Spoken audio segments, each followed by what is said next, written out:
Hey everybody, welcome back to One Mic, and today we're diving into something a little bit different from what I usually cover. This video was actually commissioned by one of my Patreon supporters, Lord Raider. So first and foremost, shout out to Lord Raider, and my humblest of apologies for the delay in getting this one out. I would say that delay is probably a pretty big understatement with that one. He would have been well within his rights to cuss me out by now. So shout out to him for not having done that.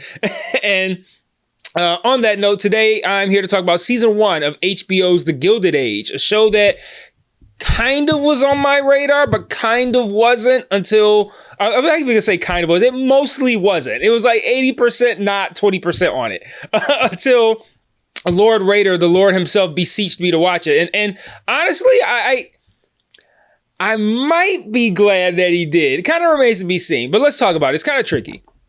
So The Gilded Age is a historical drama created by Julian Fellowes, aka the guy who created Downton Abbey, which I have never seen.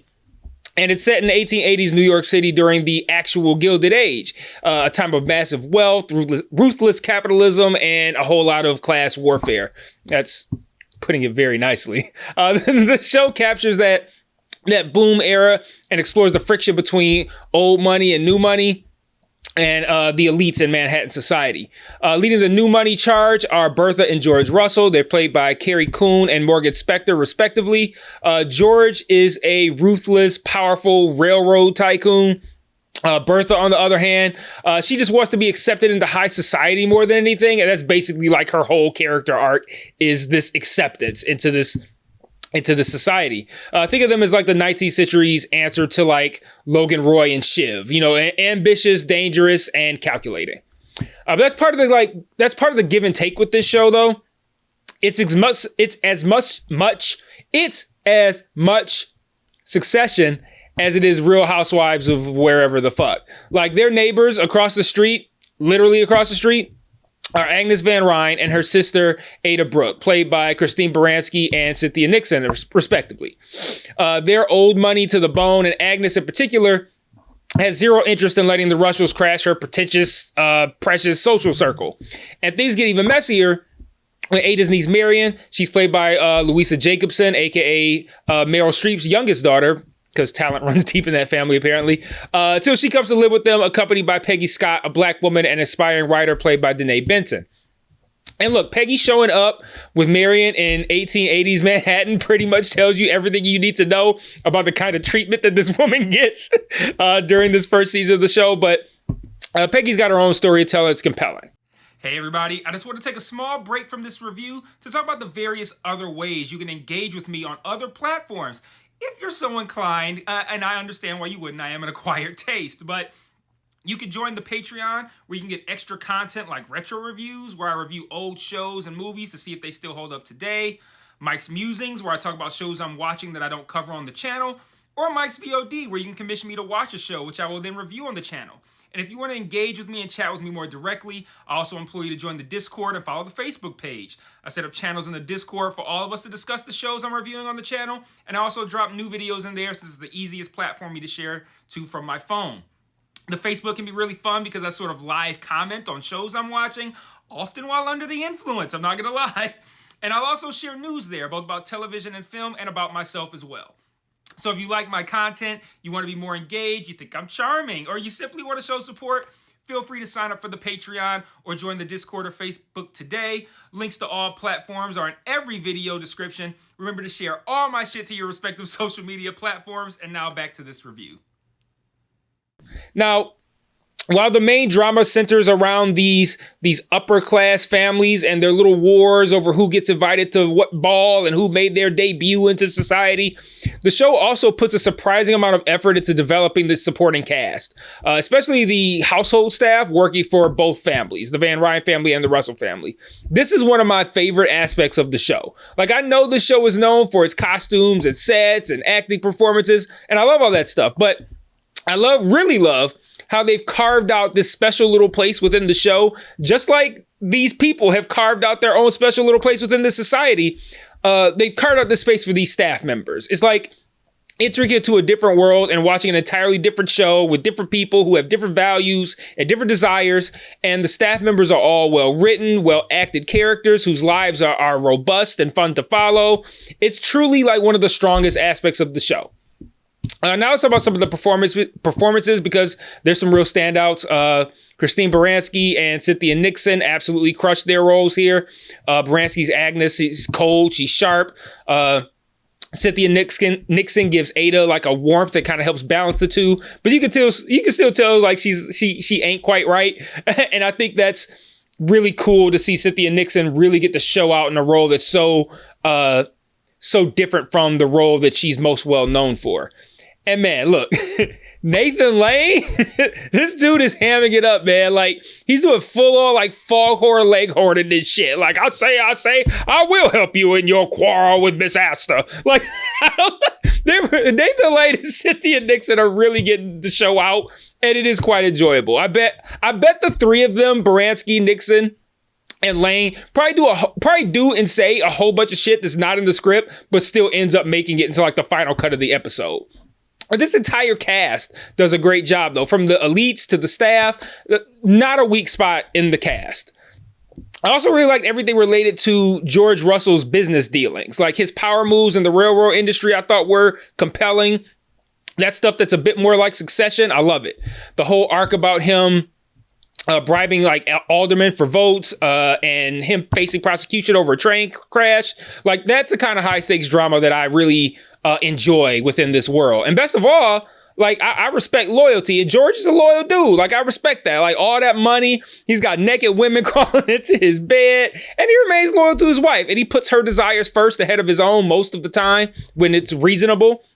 And I like that about him. He's ruthless, but it's always in like response to someone coming for him first. Like, he seems to have like a simple philosophy of like, if you take your shot and you miss, I'm going to fucking bury you. And I respect that.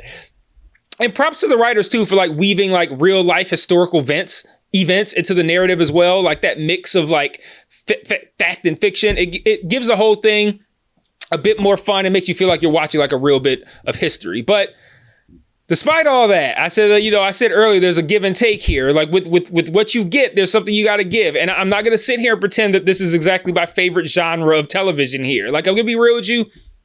The season started slow. It took me a while to get invested. And even when I did, it still felt like I was watching something that I could acknowledge and accept is high quality, but not necessarily something that I'm excited to return to. Like, the show spends a lot of time on debutante balls and status symbols, extravagant dresses, and the, exhausting politics of being accepted in Manhattan's upper crust. And like, that shit does nothing for me. like I don't watch a lot of period dramas, and it's specifically around like this kind of world.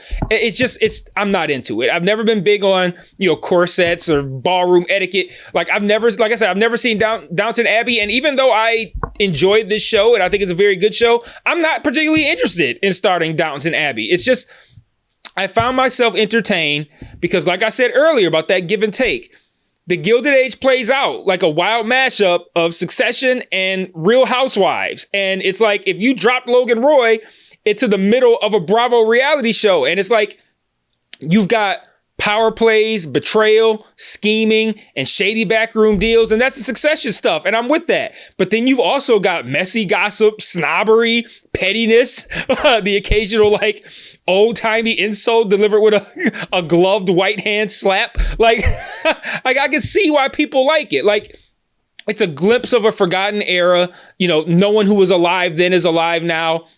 And it's got all the guilty pleasures of like trashy reality TV, but it's dressed up in ballroom gowns and fancy accents. So you don't feel like, hey, I'm watching trash. You feel like you're watching something classy. And you are. It is high level prestige television.